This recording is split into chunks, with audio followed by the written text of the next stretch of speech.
Mathieu Plane, bonsoir. Vous êtes économiste, directeur adjoint du département analyse et prévision à l'OFCE. Alors, le Conseil d'orientation des retraites vient de publier une étude alarmante sur les retraites complémentaires.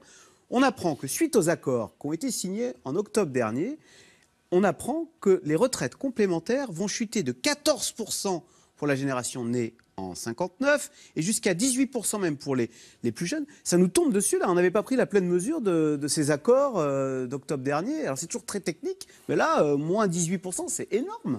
Oui, alors ce chiffre est un peu amplifié, mais c'est vrai que les accords qu'il faut rappeler d'octobre, qui visent à rétablir assez rapidement les comptes financiers, notamment des régimes complémentaires, il faut juste rappeler ça, c'est-à-dire qu'on a un régime général et des régimes complémentaires. Qui peuvent représenter pour les cadres jusqu'à 60% de leur retraite. C'est ça, et pour les non-cadres, c'est à peu près un tiers. Voilà. Donc on parle là juste de la partie complémentaire. Mais effectivement, ce régime, en fait, avait des excédents de trésorerie qui avaient été accumulés notamment entre 1998 et 2008. Et depuis 2008, avec la crise, en fait, on a des déficits qui sont accumulés, qui sont assez importants. Et on voit que les réserves allaient s'épuiser à peu près en 2023 à ce rythme-là. Et donc, les partenaires sociaux ont dû trouver une mesure, une réforme. Et notamment dans cette réforme, une réforme qui peut faire des économies assez rapides. Et notamment, il y a un certain nombre de paramètres qui jouent sur ce qu'on appelle le taux de remplacement et qui fait que ça diminue le montant des pensions. Alors là, les chiffres qui sont donnés sont quand même en intégrant justement les réformes aussi des retraites sur ce qu'on appelle le taux de remplacement général. Alors, cette réforme, elle a introduit le principe d'un bonus-malus. C'est-à-dire que si on part à 62 ans, on a un malus. Si on part à 63 ans, on n'a plus le malus. Oui. Donc, c'est pas moins 14, c'est plus que moins 4, si j'ai bien compris. Et si on part après même, on a un bonus.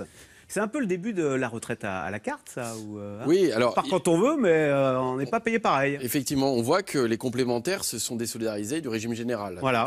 Effectivement, en disant qu'en fait, même avec une retraite à taux plein, vous n'aviez pas exactement Parce que le régime général, c'est 62. Voilà, le régime, si vous avez vos durées de cotisation. Voilà. Mais ce qui est intéressant, c'est que là-dessus, effectivement, faire des économies, ce qu'ils appellent en fait une mesure de solidarité, en fait, c'est de dire on va diminuer de 10%.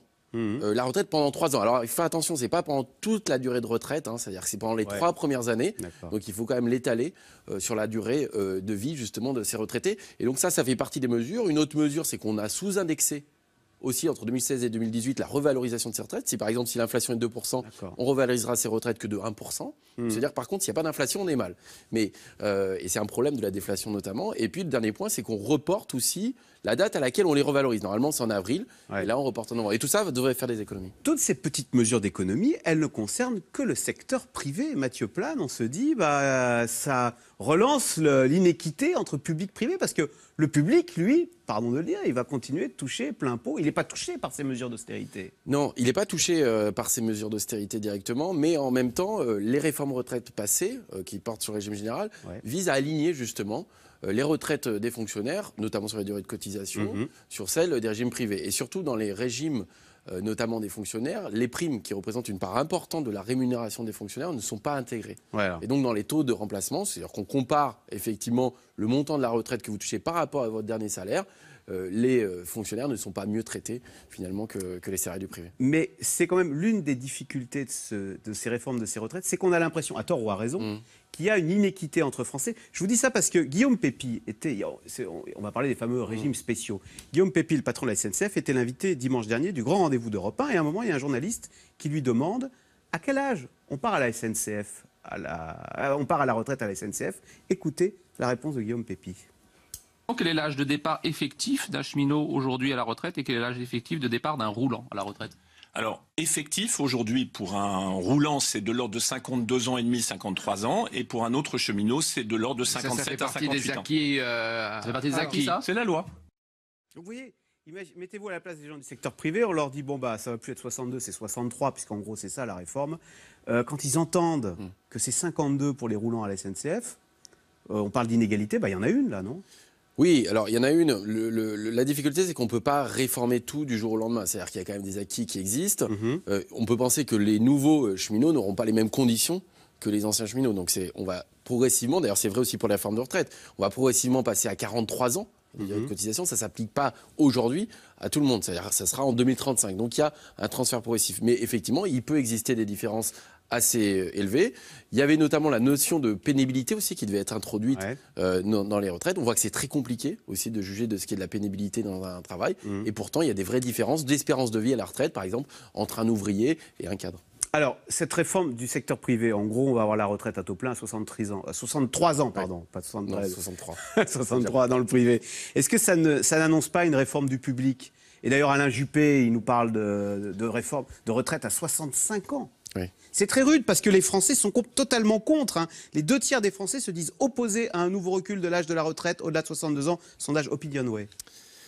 Oui, alors il faut voir que pour les retraites, il y a d'abord voir quels sont les paramètres sur lesquels on peut jouer, savoir est-ce que les déficits sont permanents ou pas. Et c'est quand même le travail du corps qui montre que les projections aujourd'hui, avec les réformes passées, devraient permettre de revenir à l'équilibre financier autour de 2025. Donc oui, après, il y a bien sûr un certain nombre d'hypothèses derrière. Maintenant, c'est savoir comment on les rend équitables, ces réformes. C'est vrai qu'on allonge aujourd'hui la durée de cotisation.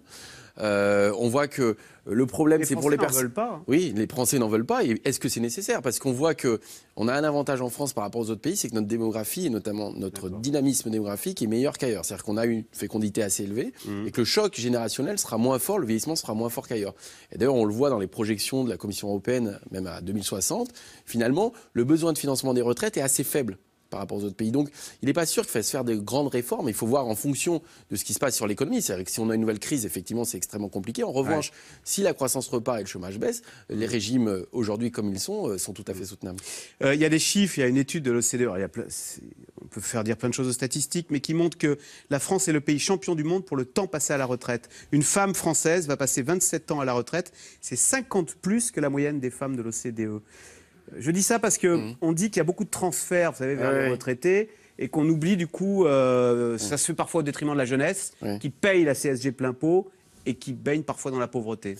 Oui, alors il y a toujours cette question, est-ce qu'il y a une iniquité entre les générations ou pas? Voilà. On voit qu'effectivement, les réformes de retraite vont porter aussi pas mal sur les générations futures. Il y a aussi cette différence de choc démographique. Après, sur le temps passé à la retraite, ce qui est intéressant, c'est de dire qu'on devrait plutôt être content finalement que les femmes, notamment françaises, passent 27 ans. Mais est-ce qu'on peut se le payer? Mais justement, ce qui est intéressant, c'est quand vous prenez les projections de l'OCDE, vous disent très clairement que la France n'a pas un problème particulier sur son financement des retraites grâce au fait que justement on a une natalité assez élevée, un dynamisme démographique qui fait qu'aujourd'hui, d'ailleurs, ça se ressent sur le chômage, c'est-à-dire qu'il faut quand même créer aussi beaucoup d'emplois pour faire baisser le chômage en France, mais à long terme, par contre, c'est un vrai atout pour financer nos retraites.